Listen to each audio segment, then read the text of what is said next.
very much, Robin, and welcome everyone. Thanks for joining us today for project-based learning in your classroom, tips and tricks to get started. So today we're going to cover a few questions. What is project-based learning? We'll talk about that. Why implement PBL in your classroom? And then what are some strategies to get started? But before we begin, if you could just put in the grades that you teach and the subject areas if you're middle school or high school, and what you're hoping to learn today. Awesome, thanks everyone. It looks like we have about an audience of K through 8th grade and maybe another. So again, thanks for being here. We're going to cover a lot of stuff today, and if you have any questions when this is over, please feel free to reach out. We'll get started. So I like to think about project-based learning from a quote that John Dewey, philosopher and educator, once said, "We only think when confronted with a problem." And when we get to the essence of what project-based learning is, it's exactly that. It's an authentic learning experience that we build for our students. So teachers engage students in identifying a real-world problem, and then students work through these learning experiences to find a solution. These learning experiences happen over several lessons or several days, and they're answering a bigger question. One thing that I found this on the web, and I like to think of this when we're talking about the difference between authentic learning and vicarious learning. The students are predominantly working and discussing their learning solely in classroom settings, hearing only real-world inferences. Please call it vicarious learning. It's not authentic learning, and that truly gets to the point that authentic learning is so much more. Students are doing much more of the work, if not all of the work, and the engagement level is really high. They're doing the doing. A resource that we like to use here at VAEI as we look to finding really great PBL work is the Buck Institute. And one thing that they've established are gold standards for project-based learning. And you can see here, this is kind of their model that they use, and you can see where it says they start with a challenging problem or question, a bigger question that their students look to answer. Over the course of several lessons, there's sustained inquiry, a lot of questions that their students are trying to answer, and it's very authentic. Throughout the process, there's options for students' voice and choice. They're the ones doing the project, remember, so they're seeking out ways to solve the problem independently or in a group, and there's a lot of options for choice. In good PBL, they also have time to reflect. Good learning happens when you're given that opportunity and that space to reflect upon the activity you just did, and also to critique and revise. So just letting students know that that good work comes out of revision, and it's not always that first attempt. Sometimes it's 10 attempts, but they'll get to a good outcome. And then finally, speaking of outcome, there's that public product. In the end, in a good PBL, there's something that they're giving they're producing for the public. It could be an awareness activity, it could be a fundraiser, but in some way or another, they're making the world a little better. So we like to think of the PBL process under lots of different scopes. But one thing I like to think about is how we engage our learners. You can see there's the mind and there's the heart, and they're equally balanced. And I like to think of it that way because not only are we engaging our students with the content that we have to connect to, but equally important, we're also engaging their heart, and we're allowing them to have empathy and to see the importance of reaching out and taking care and concern of others into account. And then if you're going to do something, make it matter. So it's that meaningful, authentic learning, and that's kind of the root of what good PBL looks like. So I like this kind of infographic from John Spencer, and if you're looking for a resource, John Spencer, I believe it's Spencer Author. He's been a good resource as I've looked into PBL. He's got some really short YouTube videos on PBL, just a good resource to have. But he kind of created this infographic, and it covers when students are engaged in the PBL process, what they're doing and what's happening. So we're going to kind of take a few minutes here to kind of break this apart a little bit and go through each of these components. So one great benefit of PBL is that they learn project management. So when we think about the PBL process and project management specifically, they're learning lots of things. They're learning how to manage their time, they're learning process thinking, and they're also learning how to set priorities and establish and reach their goals. And this is really an important life skill that we want to instill within our students. And also it teaches them to become problem solvers. When we think about the one life skill that's really going to matter, it's that students who will eventually live in this world and be citizens, they're citizens in this world and they'll function in this world, we think about them as problem solvers, and they have to know how to take a problem and look and seek out ways to solve that problem. And PBL gives students the opportunity to do just that. It builds confidence and courage, and it also builds their resilience. They learn that they can tackle problems either independently or in small groups. And it gives them the ability to tackle these tasks and in the end find success. And they are also more engaged in their learning. So when we think about engagement as a teacher, I always think that that's truly the heart of good teaching is when we're actively engaging our students. That's really what it's all about. And so you talk about hands-on and minds-on, but we also talk about engaging the heart. And all those things are really important when we talk about student engagement. This one is also important. PBL gives students the opportunity to think divergently. So that divergent thinking is that creative thinking, that open-ended thinking, kind of thinking outside the box, and learning that there are lots of ways to solve a problem. I recently came across some stats, Johnny. I want to share this with you guys. There was a couple researchers, they were creativity researchers, George Land and Beth Jarman, and they made up a test for creative thinking, and they administered their test to groups of 5, 10, and 15-year-olds. An impressive 98% of 5-year-olds scored at the genius level in such a test on divergent thinking. And test takers aged 10, however, saw their number drop to 32%. And then only 10% of high school-age test takers scored at the genius level. So it seems that as students kind of mature through the educational system, they kind of lose those creative instincts. They're kind of driven out or socialized out of them. And it doesn't have to be this way, and PBL is one way to kind of look to solve that problem. PBL also gives students the opportunity to make deep connections between ideas. So it teaches, PBL pushes outside of those subject area silos that we often kind of get stuck in as educators, and it gets kids thinking jointly and thinking how their learning is all intertwined. And also, it prepares our students for the creative economy. And when we think about the creative economy, if you look back on the economic eras that we've had in the United States, we started with the agricultural era, where it was farming and ranching. And then in the early 19th century, we kind of moved to the industrial age, where there's manufacturing and producing of products. And over the last several decades, we've actually been in this post-industrial age, which some call the creative age. And when we think about that, these jobs today rely less on the ability to manufacture and produce items and more on jobs that require problem solving, innovation, and communication.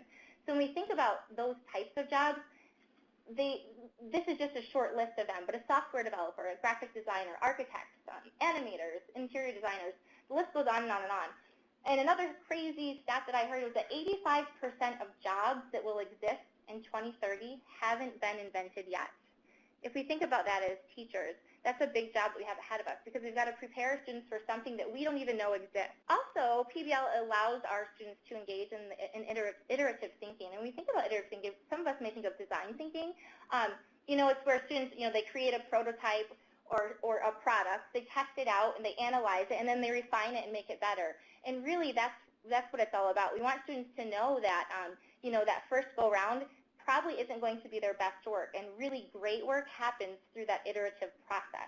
And we want to make sure that we're reminding students of that and we're letting them engage in that because that's truly, truly important when we're teaching our students. And also they learn to take creative risks. We often talk about risk-taking and the importance of that. And I think if we look back on all the innovators and inventors that have made an impact in our world, they've all had to take some level of risk.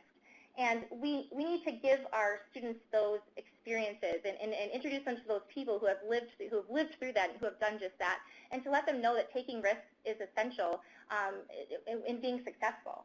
And it also gives them the opportunity to experience failure and let them know that failure is okay. I know growing up in school for me, failure wasn't viewed as a good thing, but I think we're doing a good job as educators now of kind of turning that into something and letting our students know the importance of failure and that it is a good thing and that we actually need to fail, not only to see that we can pick ourselves up, but also what are we going to do now? What are we going to do with that? How are we going to make that better? So it's really important that we get our students to understand that taking risks are essential. And then PBL also allows your learners to become explorers. They're actively engaging in work that allows them to explore and discover and try out new things. And they may be doing this independently, they may be doing this within a group, but it allows them to truly kind of get a feel for what the real world is like out there through these experiences. They also become systems thinkers. They start to realize that, in order to make the big machine run, it takes a lot of smaller parts and pieces all working together. And when they can think systematically like that, we're setting them up for success. they become hackers and rebels. And we oftentimes think of, I think of stealing ideas. We should look at stealing ideas as sharing of ideas. And really, that comes through with PBL because it's a bunch of sharing of ideas. It's a bunch of hands-on work that involves a collaboration on many levels. And it allows them to kind of take those risks, steal those ideas, and make something that's really great. And they also become wildly and unabashedly different. And I think that's what's great with PBL, that we don't want our kids to kind of follow in those norms necessarily. We want to show them that they're unique, they're individuals, and that they can make a difference. And I think PBL gives them an opportunity to do just that. And one of the things that I find most beneficial with PBLs is that our students grow more empathetic. When we think about teaching them what the true essence of a good citizen, it's in the understanding the needs of others.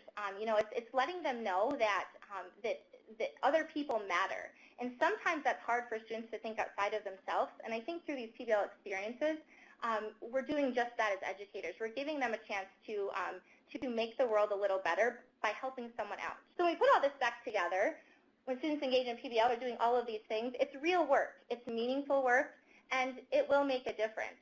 And when I always think, I used to teach 4th grade, and I taught kindergarten as well, but one thing I always thought about my students is if they looked forward 10 years or 20 years from now, what is it that they'll remember? And oftentimes, most of the time, if not all the time, I'd imagine they'd think about the experiences they had. They won't necessarily remember the content I taught them.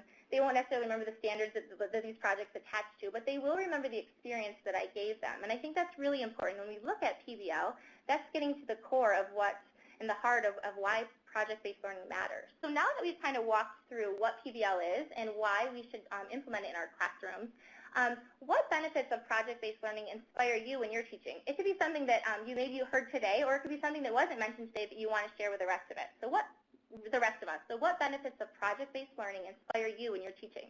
Go ahead and take a minute to answer. Thanks for sharing, guys. Yes, Heather, I agree. The creative careers that just don't exist. We have to prepare them for something that we don't even know about yet. That's a tough task that we have ahead of us as educators. Yes, Justin, becoming problem solver is a huge one, absolutely. And that really is, I always say that that's the core of good teaching, is getting them to develop those skills that allow them to be problem solvers. Absolutely agree. Yes, Ben, I totally agree. Being more comfortable, being wildly different, so very important that our students have a unique makeup and that they understand that they are different, and that's really cool. Oh yes, Ginger, projects can be connected. Yes, absolutely. Yeah, I love that, honoring their culture and heritage. Absolutely. And talking and collaborating, Kelsey, great suggestion. Good PBL has that in it, and I love that you've taken note on that. Awesome. Thanks for sharing, guys. We will jump into some strategies now. So we all know that when we take on something new, it can be quite overwhelming, especially something that we may have no experience in. So the best advice is just to start small. We tend to get overwhelmed. Sometimes we look at all these with Pinterest and and on social media. There's so many wonderful things out there, and oftentimes we think like, I can never do that. And it's so not true. If you start small and start with maybe a project that you really loved, or you've already maybe started something, start with a project that you have some familiarity around. It'll make the task of building a PBL or building a PBL into that a lot easier. And keep it simple. Don't feel like you have to jump in and complete this long and engaging and project that spans several weeks. Not only is that overwhelming, it could also feel defeating in a sense when you look to tackle it and you just find that you've jumped in a little too deep. So start small. Renovate an old project. Keep it simple. The next thing would be just to limit your scope. So think about maybe one standard that you have in your in the Common Core or in your curriculum, or one thing that you want to focus on, and build your project around that. And it doesn't have to span a long amount of time. You could limit that time to a few days even. You can still do a lot of great things over the course of a few days. I think one thing too that you'll find in time is when you get really, you start to build your ideas and you feel comfortable with it, you'll find that you don't necessarily focus on the standards anymore. You actually focus on the experience, the actual what it is, the bigger idea, and then you build your standards into that, because through time and practice you realize that you want to get the good work out there, and all those content standards will eventually tie in. But don't feel like you have to start out that way. Pick one standard, two standards to focus on, and then jump in and build from there. And then plan early. Some of us may, it sounds you get so excited about it, and we get eager to do it, and we just want to jump in. And we could find success in that, no doubt. But if we give ourselves the time to plan early, we're gifting ourselves that time to gather those resources and to learn from others. Go to the web. There's a ton of good stuff out there, and there's a ton of not good stuff out there. And you'll be able to figure that out through reading and exploring your options. And then look at what other people are doing. You might have people around you in your building or in your district who have jumped in and could give you some good insight into PBLs. And just kind of having a plan of action, creating some sort of plan of action that kind of scopes out your time and what it is you'll be focusing on really helps when you're looking at tackling something like project-based learning. And gather feedback from others. So again, your colleagues. Some of your colleagues may have jumped into PBL already and may have some good insight, as we mentioned earlier. Also reach out to online and social media. If there's an idea you're thinking about doing, posting it on Twitter always receives great feedback, right? Us as educators, we love sharing ideas, and we love hearing ideas. So just reaching out to social media could be a huge help. And I like to think of when we think of our students, we often think of PBL as our product, and our students are our customers. So we want to sell them the best product possible, right? Because we want them to buy it. We want them to buy into the ideas that we're selling. So reach out to your students. They oftentimes will give you the best feedback. Give them an idea that you have something you're thinking about doing, and have them offer suggestions on how to build that into the curriculum, into the days that are ahead of them. They always have great ideas, and they are always more than willing to share. So reach out to your customers, your students. And then commit to reflection. We teach this to our students all the time, the importance of reflection, and I find just as a human, it's just really helpful in life to reflect upon experiences. So ask yourself, what went well? How can I make it better? What would I like to do next time? Thinking about those challenges and those successes and actually writing them down allows you to, when you look back to build that next PBL, it allows you to take them into account and make that next PBL experience even better. Now that I've had a moment to talk about what PBL is, why we should incorporate it into our classrooms, and some strategies to get you started, I'd like to take the next few minutes just to talk to you guys about something that we're launching here at BAEI. The product is called Blue Apple, and these are authentic PBL experiences that allow students to discover learning, think critically and creatively, and make the world a better place. And it's something that we're extremely excited about. If we look at what it is we're doing in these projects, the first thing that we always start off with in our projects is a compelling question. That compelling question is carried throughout the project. So we always start with a why, which is why should we do this work? The kids your students will kind of work through figuring that out. And then once they have a good understanding of the job that's in front of them and the question, there's a process of a few lessons that allow them to think the process through, so that they think it through. How are they going to plan it out? All that thinking is done, and then they work it out. So then they're actually doing the work to reach that end, to solve that compelling question or problem. And then they're given time to fix it up. So we talk about that iterative process. Students are given that time to make their product even better. And then the Share Your Awesome. This is where they're making the world a little better. So they're creating an awareness over a topic they're passionate about. Maybe they're doing a fundraiser to help somebody in need. But there is an opportunity in every single project where students are sharing their work with the world. Throughout all the projects, there's collaboration options, there's real-world connections, and it's all tied to the Common Core, so cross-curricular content as well. So we go back to the Buck Institute's model of the golden standard for project-based learning. That's who we look to, and we found them to be extremely helpful. This is how our work ties into that. So every project starts with a compelling question. Through multiple lessons, there's sustained inquiry. So students are working through the asking questions, answering questions, and constantly seeking out answers. It's very authentic learning. There's real-world connections. We connect students with people out there doing the work they're looking into. So that you're a click away from Skyping with a scientist or talking to a doctor. We're linking all those in our projects for ease for you, but also for those real-world connections for your students. And there's lots of collaboration options, whether it be with another class. There are lots of opportunities to collaborate in many different ways. And all throughout, it's very student-driven. Students have options in the work that they do. Teachers are given options too, and you can decide that with your schedule, and we make it flexible in that way. But overall, throughout the entire project, students are having lots of options in the work that they're leading. And then we also give them time at the end of every lesson to reflect. There's a reflection journal for every single project with reflection questions at the end of every single lesson. And then there's a time for students to fix it up, so to make it even better than it was. And then again, they're sharing their awesome with the world. So that's that public product. They're producing something. And again, they're all connected to the content areas. Now, as it stands right now, these projects are aligned to 4th grade standards and 5th grade standards. In the very near future, we're looking to extend upon that, but right now they're just geared towards 4th and 5th. That does not mean, though, that you can't take these wonderful ideas and extend them, lower or higher. In 4th grade right now, we have Food for Thought, What's in Your Water, State of Sustainability, and Prevent the Spread. We also have Take a Stand. So that's available for 4th grade. And for 5th grade, it's Moments to Remember, Lend a Hand, 50 Years of Interest, High Energy, and The Dirty Truth. So if you want to know any more about any of these, please reach out. And it's in just project-based learning in general. If I could be of any help, please don't hesitate to reach out and ask. I'd be happy to help in any way I can.